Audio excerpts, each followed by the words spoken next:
Welcome back. Now, the best way to start working with Zapier is going to be from within your application.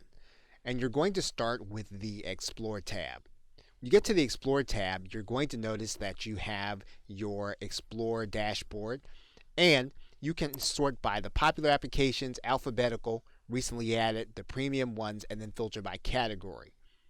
If you start just by sorting through the popular applications, you can still search by the app name. So if you already know which applications you want to work with, all you have to do is to start typing them in.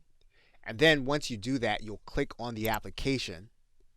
And then you will have determined that you have started looking for Trello applications. Then what you'll want to do is you'll want to type in the second application that you're looking for a connection to. In this case, we're going to write in Evernote. Once we have Evernote, we can click on Evernote. And what you'll see is all of the integrations that Zapier has between Trello and Evernote. Now, those are the ones that we have named in this case. You can substitute the names for the applications that you will be using. It's quite possible you may be looking for integrations or automation the other way around. In other words, you may be working with a particular kind of application and you want to determine which applications Zapier will connect for you. So, for example, you may be working with accounting software. And so what you'll do is you will click the accounting software filter. We're going to take out all of the existing applications, and then we're going to look for the potential applications that we'll be looking to work with. Perhaps you want to automate some connection with QuickBooks Online. And then what you'll be able to do is you'll be able to determine which applications work with QuickBooks Online by scrolling down.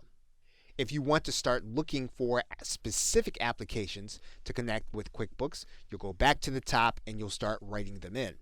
And in this case, you'll see, just as an example, there are two connections between WooCommerce and QuickBooks Online.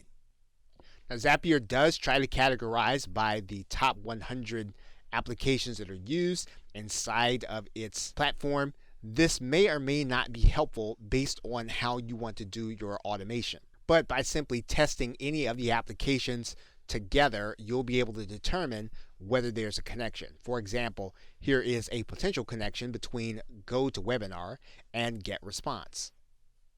So searching inside of your account is a much more efficient way of finding integrations when you don't fully know exactly what you are looking for.